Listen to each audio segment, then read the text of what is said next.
basically. But they unlike OCD sufferers, they don't do these things, for the same reasons. That there's no doubt in guilt, as you see in OCD. And as I say, they do it as a way of ordering themselves and compensating for their disorder. It's not a disorder in itself, not symptoms of OCD, but often these things will get mistaken for it. And again, you have to ask the right questions. It's not just what are you doing, it's why are you doing it? What does it provide for you? What need does it fulfill?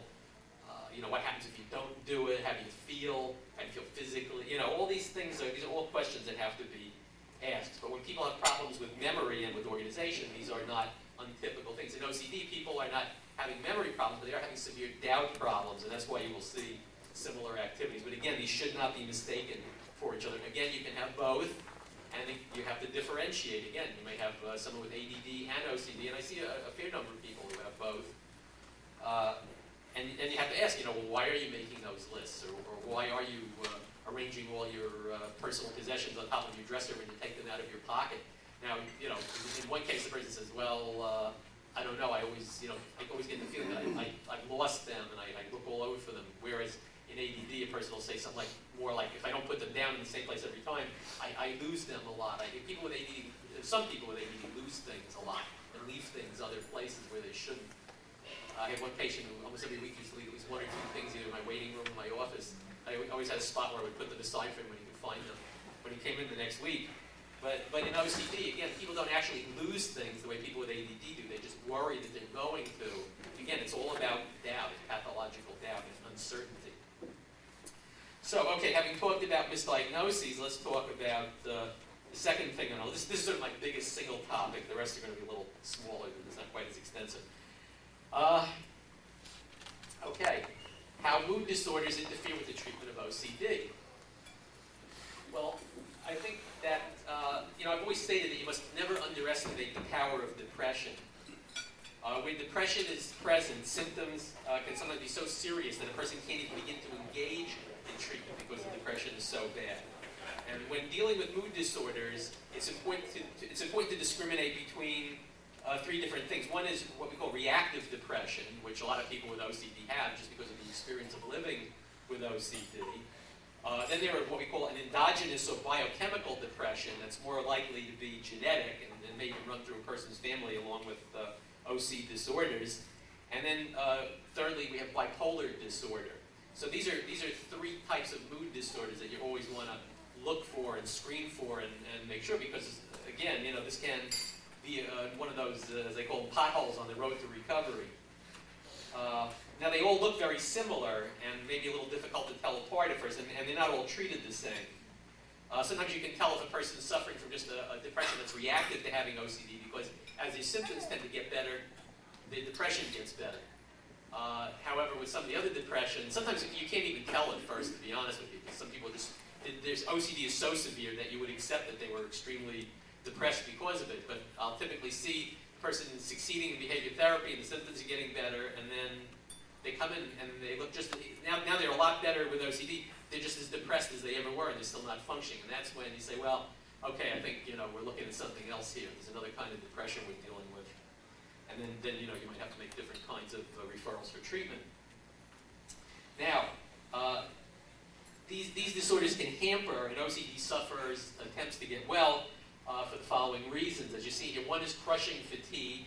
It can keep a person in bed all day and make even the smallest effort in anything just seem like climbing Mount Everest, basically. It's just too hard. It's too much effort. They can't muster the wherewithal somehow. They just can't do it. Second is a lack of motivation brought on by negative thinking. The depression sufferers usually believe that they will be unsuccessful in treatment, that they don't deserve to recover, or that nothing can help them. It's just total negativity. With depression, you're feeling negative about the past, the present, the future, yourself, everything. It's like, I tell people, it's like dropping a drop of ink into a glass of water and the whole thing turning black, basically. That's what depression is like in your brain, basically. So these are the kind of things that prevent people from helping themselves. They just can't get going. I'll send people home with homework, for instance, behavioral homework to do, and they'll come back and say, I don't know, I couldn't do anything. I just couldn't get up the energy. I just couldn't get out of bed. I've been in bed for 3 days straight. I'm sleeping, 16 hours a day. So, again, you have to take this very seriously. Hopefully you spot it at the beginning and it doesn't become an impediment to treatment. But in people who have treatments that are sort of less comprehensive, this may not be dealt with, or until it becomes like the focus of treatment, when it becomes clear the person won't do anything at all. As far as manic depression or bipolar disorder, along with the depressive episodes, sometimes people get manic episodes, which are also it's very difficult to treat someone when they're manic, when they really get manic, for several reasons. One is that people in a manic episode feel too good. They feel great. They feel wonderful. They throw their medication in the garbage. I don't need this stuff. I feel terrific. I've never felt better in my life. I don't need this stuff. And I think I'm not coming for treatment anymore either, because I just feel great. I feel wonderful. I'm starting a new job this week, and I'm looking for a cure for cancer, and I just bought 2 new cars, and I'm getting married next week, and I say, hold on a second here, this sounds too good here. This is not like magical instant recovery, but this is what you see in manic episodes, unfortunately. And in fact, I just had a patient who, about 3 months ago, went kind of manic on me. He came in and he was talking like a mile a minute, like a machine gun, and he was putting a deposit on a new house that week, and everything was terrific, and he didn't need to know if he needed to come anymore. And I said, you're scaring me here. I said, this is not good. So I called his physician, and he did make some adjustment in his fellow's medications. And by the next week I saw him, he was like a different person. And he said, boy, I don't know what came over me last week. He said, I really got out of hand there. He said, I backed out of the deal on the house. He said, I kind of went a little overboard there. So he realized that. I don't even think he knew that was going to happen. But again, if you're not aware of these disorders and you don't know what you're doing, it might be easy to say, wow, he's really better. He sounds great. He's functioning perfectly. I guess he doesn't need to come anymore. But clearly not the case. Okay, our next one is getting the wrong treatment, which can include psychoanalysis. Well, I'll talk about some of them, actually. But I think, first of all good therapies must have goals. And not all therapies do. A lot of therapies are open-ended. Every practitioner you go to is going to tell you that their brand of treatment is effective. You're not going to go to them and say, well, gee, is this work for OCD? And they're not going to, no, absolutely not, but I want you to come and see me anyway for the next 2 years. So, and a lot of practitioners will make all kinds of extravagant claims for cures, which you have to watch out for also. As we say, if it sounds too good to be true, it probably is. Now, I'm not saying that certain things may not work for certain people. I always believe, I like to say, is to keep an open mind, but not so open that your brains fall out. There's a lot of claims for a lot of things out there. You really have to, as I said before, you have to be a good consumer in evaluating what kind of treatment you're putting yourself in for. In the end, there's only one way to tell whose claims are true, and that is through the scientific method. And in the scientific method, claims are objectively put to the test to see, under controlled conditions. In fact, the definition of the scientific method is the process of gaining knowledge through the collection of experimental results which are reported with complete detail and honesty so that others may perform the experiment at a different time and place and achieve the same results. So in other words, people will make all kinds of claims, but nobody's ever reproduced it except them, or nobody's ever made this treatment work. So you have to be very careful.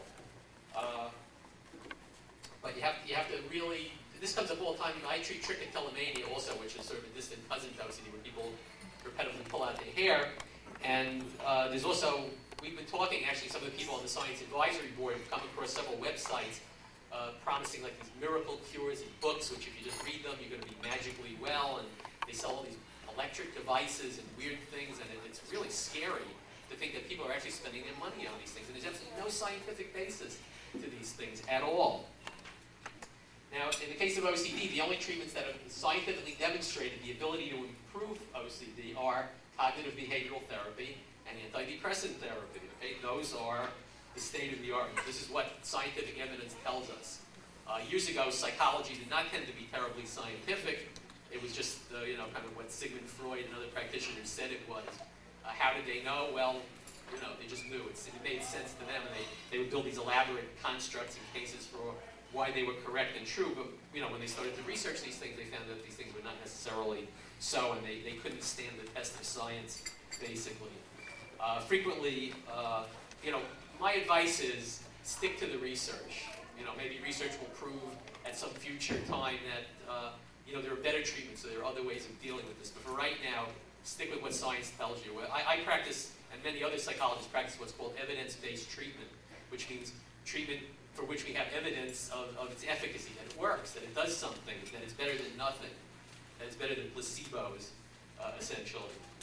Now, you will also hear the frequent term alternative treatment applied to certain therapies, which seems to imply that there's some kind of better or more innovative treatment that stands in competition with the old conventional treatments that the establishment is pushing somehow. So what is an alternative treatment? Well, it's any treatment which has not yet been scientifically tested. Because if it was, either we'd find out that it worked, and then it wouldn't be an alternative treatment anymore, or we find out that it doesn't work, in which case it's not a treatment at all. It's just voodoo, basically. Alternative treatment cartoon. So, anyway, there's all kinds of things out there that pass for treatment.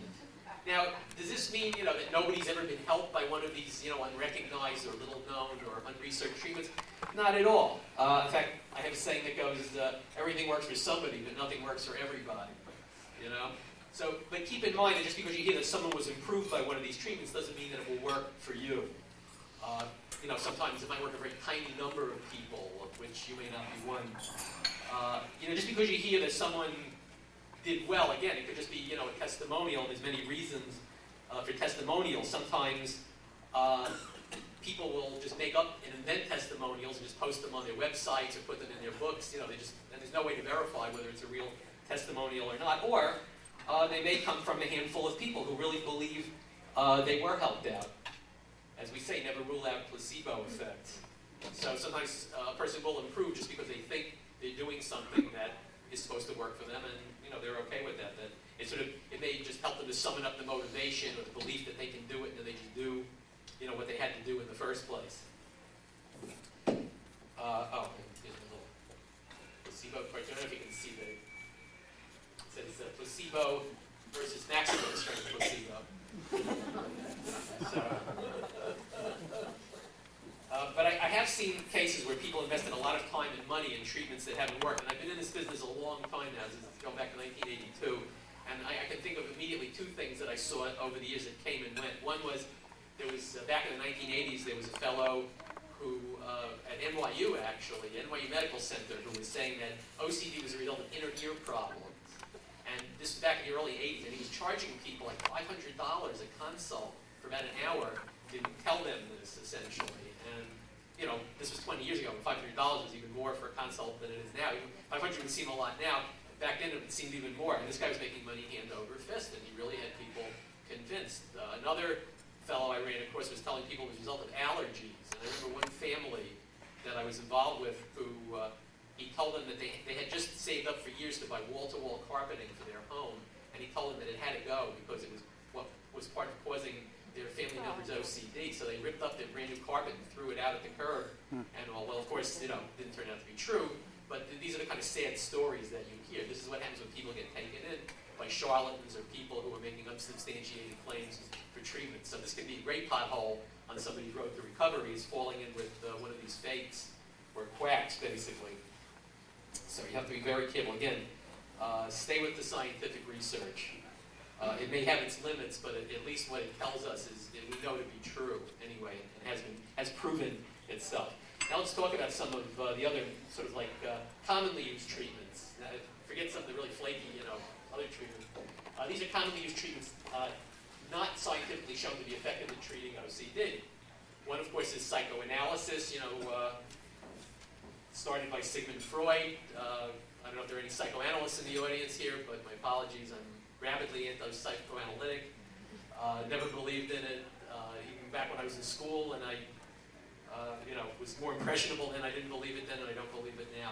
There's no really valid scientific evidence that shows that this is useful. It has, however, done a lot of harm to people with OCD by telling them that their obsessive thoughts represent some kind of repressed inner desires, you know, tell that to somebody who's having thoughts about killing their wife or something like that, right?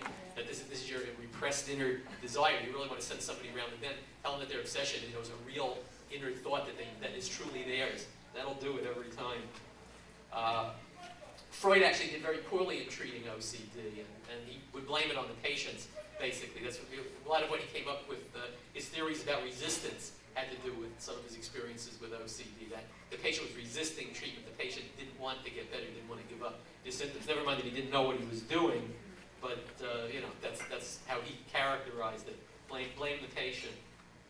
And I've known individuals who spent as much as 30 years in psychoanalysis. I mean, several times weekly, spent like untold amounts of money, and literally became like a member of the psychoanalyst family, practically, and had never been shown to you know, improve at all during that time. But in any case, OCD has never been shown to be the result of psychological or developmental causes, as these folks are peddling, basically. The body of scientific research we have, in fact, tells us that OCD is most likely genetic in origin. As we will find many things, bipolar disorder has already been shown to be genetic, and they're kind of hot on the track of OCD. In fact, when I interview people, I also interview them about their family trees, and invariably you find OCD on at least one side of the family going back, you know, several generations of people have known their relatives and were able to observe them. Next thing on our list is something called EMDR, which is eye movement desensitization and reprocessing. This is sort of something that came up, I'd say about 13, 15 years ago, somewhere in there. A psychologist came up with this theory, and Dr. Francine Shapiro is her name, actually. And I heard her when she actually first presented this in public, and I was in an audience full of behavioral and cognitive psychologists who absolutely ripped her to shreds. Well, it didn't stop her from pursuing this, and she sold the training in this, like, to hundreds of psychologists. When you go for the training, by the way, you have to sign an agreement that says you won't teach it to anybody else. It's like an exclusivity agreement. Right away, that should have tipped people off that there was something wrong, but it didn't, unfortunately. But what it's based on is that by inducing saccadic eye movements, like the kind of movements you make when you sleep, basically, when you're in REM sleep, that, and if you keep your unpleasant thought in your mind while your eyes are moving this way, this will somehow rid you of your symptoms. And what they started out doing, they have other devices today, but what they started doing, they would wave their fingers in front of the person's face, and you would try to follow, move your eyes, and hold the thought in your brain at the same time. But it turns out that eye movements have never been linked to any of the phenomena that they're supposed to treat, and I've seen it used now to treat OCD. It started out just for post-traumatic stress disorder, but they soon branched out to OCD, depression, phobias, all kinds of other problems. But again, the scientific evidence for it is kind of weak, and a lot of the studies have not been well designed. And again, it has no basis in science because what it's trying to do with the eyes has, you know, really nothing to do with the origins of OCD. In fact, what's interesting is probably the holding the thought in your mind is probably a form of exposure therapy, and that's probably the active ingredient in the treatment, but they've never really sort of, I think there have been some studies where they actually broke it down into its components, and they found that the eye movement itself didn't even really add anything to the treatment. But in any case, you know, there are many people doing this, more practitioners all the time, and I caution you about this therapy. If you have OCD, don't waste your time or your money. Another type of therapy that's all too prevalent is sort of a non-specific therapy that doesn't even have a name. It's talk therapy. That's what it is. You know, if you ask the person, you know, what it is they're doing, say, well, it's therapy. You know, they can't give it a particular title. But you know, basically, and I've seen this. I cannot tell you how many times over the years.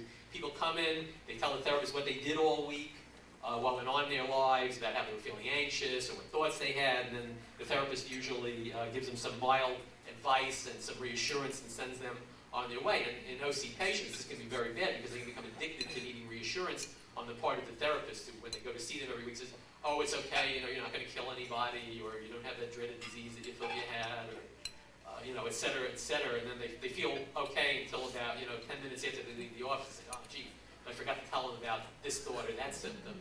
And so, of course, they save it up for next week, and it's sort of like going to the county dump, you know, where they come in every week, dump their anxiety symptoms on the therapist, who sort of accepts them all, gives them some reassurance, sends them out to pick up another load. again. So it's more like a social call than a treatment, really. And as I mentioned earlier, it has no real goals because it's not going anywhere. It's sort of open-ended and just goes on for years, basically, like this, or it can go on for years. So, because there are no goals, the therapist, of course, can't be held responsible when nothing happens. Because, they didn't promise you anything, so how can you accuse them of not delivering? And a lot of people call it, sometimes it's referred to as supportive therapy. Giving supportive therapy. Supportive what? Supporting the person in continuing to be ill. That's what it is. It's not making anybody better. I think it's shameful.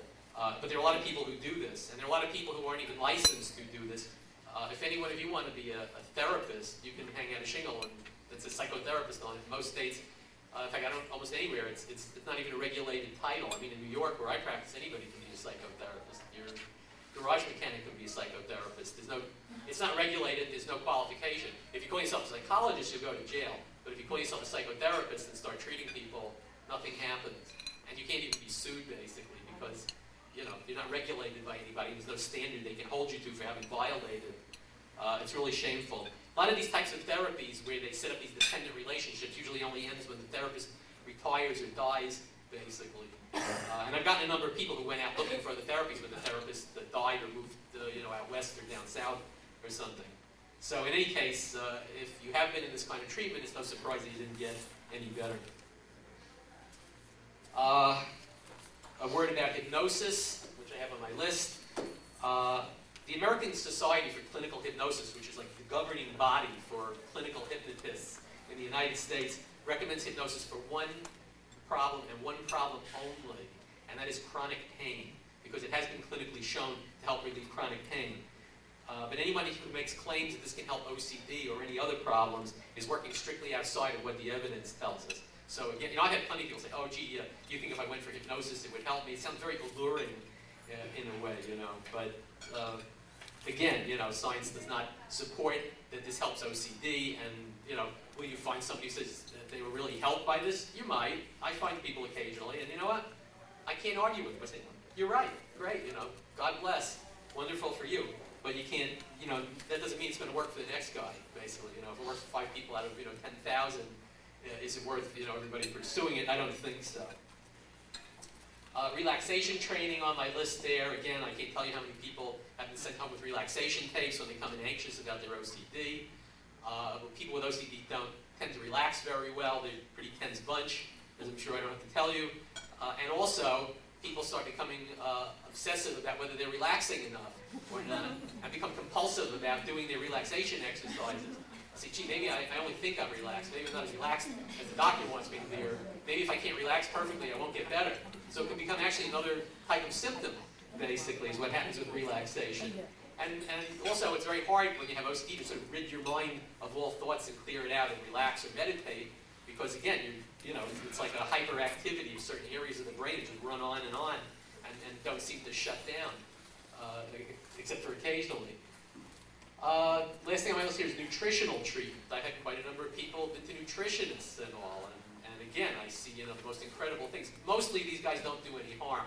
A lot of the vitamins and things they prescribe are, not bad, and that you probably, benefit to take some of these things anyway.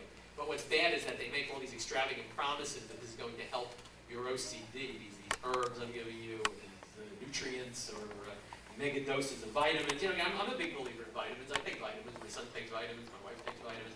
But I don't tell my patients to take them to cure OCD. I think vitamins can be helpful for depression, for instance. Folic acid and EPA, or omega-3 fatty acids, have been shown to be quite helpful, and you can find clinical evidence to that effect. So, that happens to be a good thing. Will they help OCD? Not really. There's one thing that's starting to be investigated a little bit, actually, which when we do Q&A, if anybody was asking more about it, because it's a very popular topic, is the B vitamin inositol, which actually has one very good double-blind placebo-controlled study that was published by the American Journal of Psychiatry that actually showed it to be effective for OCD. Did it help everybody? No, it doesn't help everybody. Nothing helps everybody, as I said. But that's probably the one nutritional, or if you want to call it that, treatment that probably has some promise. But again, it won't help everybody, and it's not a magic bullet, basically. Other alternative treatments. You tend to see these are even less reputable than the ones I've just mentioned. Acupuncture. It's very good for physical rehabilitation. I've actually seen some pretty good things happen with acupuncture. Not for OCD. Reiki, which is sort of the Japanese equivalent of laying on of hands. Basically, doesn't seem to work very well for OCD. It might help some people relax, but it may have more placebo value, in my opinion. My apologies to any Reiki masters in the audience, but I just don't think it's for OCD. Homeopathy. I've had some real knockdown dragouts over homeopathy with diehard homeopathic recruits, basically. It's a very interesting thing. It was developed in the 18th century as an alternative to what was really bad medicine in those days. In those days, medicine probably killed more people than it cured. So it probably made sense, actually, because these are very harmless kinds of things. And it was before the era of medical research actually began. And it's sort of based on an unproven principle. They say like cures like. And what that means is that if someone has nausea and you dose them with a very diluted form of a substance known to reduce nausea, then this will somehow cure you of your nausea. Well, and they do with many other things too. But homeopathic remedies are diluted up to several hundred times if you really look closely at it. And I've read some really good articles on it. And they probably, the remedies themselves probably have fewer molecules of the original substance than you would find in tap water, basically. And that's true. It basically violates all the principles of chemistry and physics. But that doesn't stop people from practicing it or selling it. I go to a health food store to buy my vitamins, for instance, and I see all these homeopathic remedies on the counter. They have little labels on them for just anything you can think of. It's really amazing. I mean, it's too bad they don't work because there's so many things they supposedly help. I have had some patients, unfortunately, go off of legitimate medications.